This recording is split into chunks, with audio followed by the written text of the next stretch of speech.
Hi, I'm Kelly from Metro Payment Technologies. We've partnered with NMI to bring you our customized Metro Payment Gateway. Today's video will be covering the topics shown below. We hope you find this video helpful, and please don't hesitate to reach out if you have any questions. QuickClick is a hosted shopping cart system that allows you to create buttons that customers can click from your website to easily make payments. There are quite a few settings, but let's go through the button generator first. There are 4 types of buttons you can make. There's a shopping cart, fixed price, donation, and recurring button. The shopping cart is a button you're going to want to use when you are giving the customer options to check out for multiple items at the same time. So you're going to want to add a button for each individual item. So let's make one right now. Okay, so I have an item description, Lotso Fun Vacation, an item ID, which is just something that you have to enter for this sort of button. It can be whatever you'd want. And then an item price. So this is how much the item costs. You can choose the shopping cart language the customer sees when they check out, English or Spanish. You can let them specify a quantity if you want them to be able to buy more than one. And then there's a few options for URLs. So these are going to show at different points during the checkout so the customer can go back to your website and go to specific pages. So the cancel URL is if they cancel out of the shopping cart where you want them to go. A continue URL, if they add an item to the shopping cart and they want to keep shopping, they can have something here. And the finish URL is after the transaction is complete. This is a link where the customer can go back to your website and see a thank you page or whatever you'd like them to see.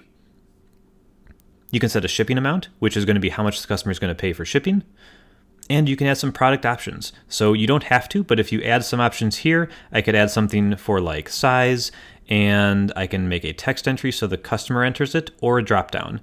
So the size is going to be small, medium, or large, for example. So with these entered, when the customer checks out, they're going to see an option for size and be able to choose one of these options. Each option should be on its own line. And there's key verification, which I'll talk about in a second, but effectively you want to always keep this on. It's going to make sure that your checkout experience is as secure as possible. So when I create the button, this gives me a couple things. I get an add to cart section and a view cart. So the add to cart is going to give me HTML code that I can put on my website, which is going to render as a button, and a link alternative, which is just a web link that'll go to the checkout page, which will, in this case, go to the add a item to the shopping cart page, and we'll let them check out from there. If I want to have a button on my site to just view the cart without adding a new item, I can use this code or this link, and that'll do that.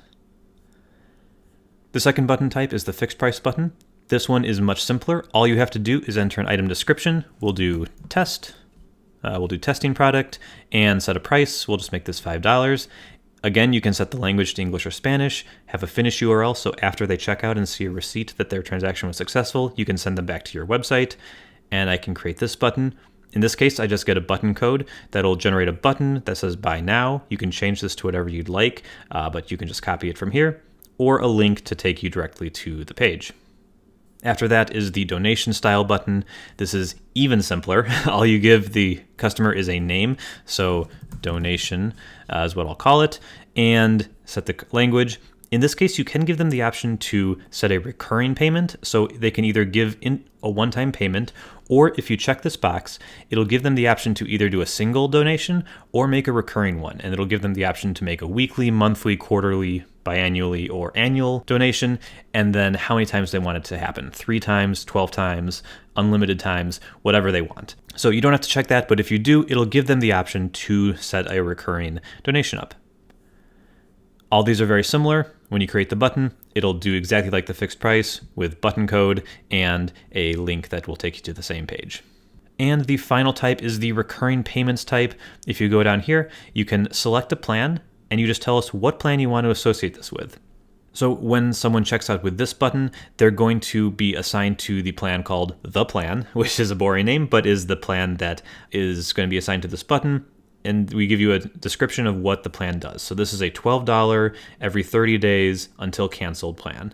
So they'll be charged $12 up front, and then 30 days later, and every 30 days, they'll be charged that $12 until it's canceled.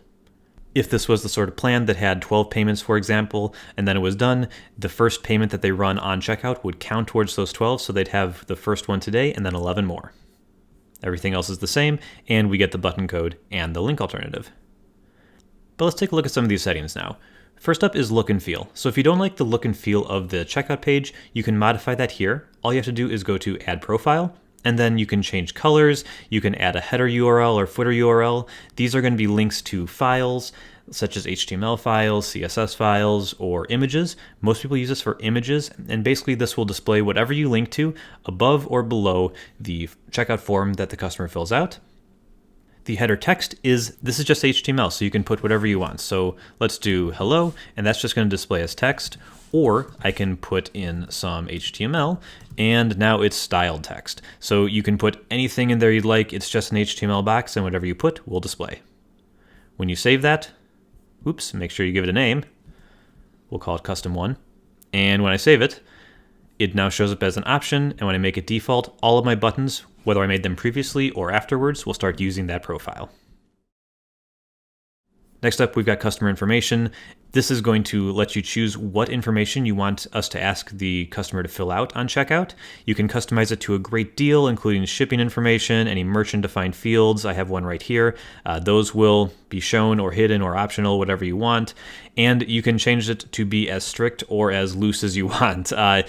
Any of these can be set to required, optional, or hidden, and you can just choose whatever makes the most sense for your checkout flow.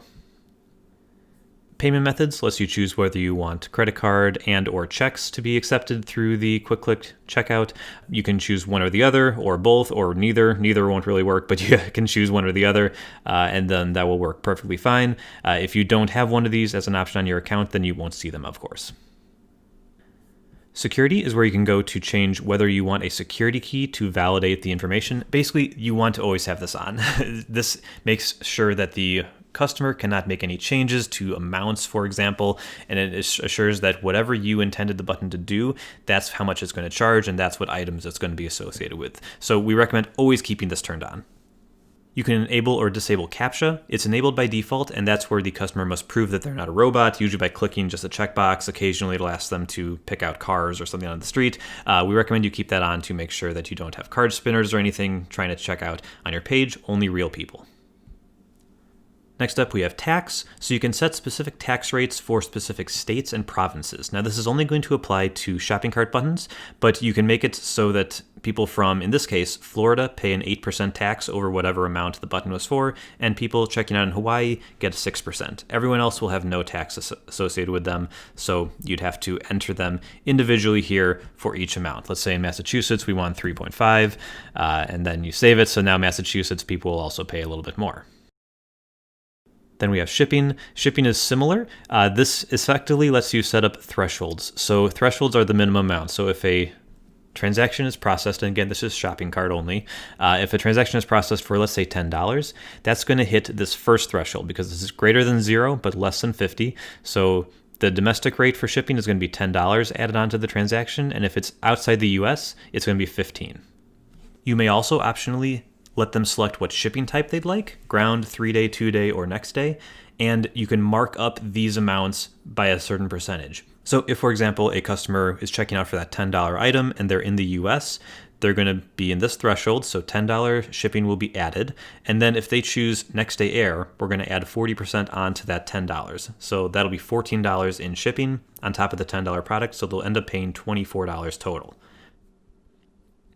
Then there's convenience fee and surcharging. So if you have convenience fee and surcharging turned on for your gateway account as a whole, then you can set that to apply to your Quick Click transactions as well, as either nothing, fixed, or percentage. And then when the customer is checking out, you can decide whether the line item on the checkout page that shows them this additional amount will show as surcharge or convenience fee. It's not going to change how much is done, but it's going to determine how it actually looks to the customer. And finally, we have button history. So any button you've created on your gateway account will show up over here. You can see a bunch of buttons here, and it's going to give you the timestamp for when it was created, a description of what it was. So for example, this was a $5 fixed price for testing product. So this was the name of the product that we were checking out, and it is a fixed price type for this amount. And when I click into the code, I can see the button code and the link alternative. This is exactly what was shown when I created the button so that I can get it back if I lost it. Now, let's say I no longer sell this product anymore and I don't want people to be able to check out for it. You can do that by hitting the trash can icon, and this will let you delete and disable the button. So this will disable that link alternative. The HTML will continue to work because that's created in a different way and you can't really delete that. But anytime you sent the link out to somebody or had it on your website or something like that, you can make it so anyone clicking that link no longer can check out. When I delete, it'll be removed from the table and can no longer work. Thanks for watching. If you have any other questions regarding our gateway, please contact us at 1-800-771-3719 or email us at service@metropaytech.com. Also, be sure to check out our website, www.metropaytech.com, to see all the other products and services we offer, including our new Fee Buster program, which offers you 0 processing fees.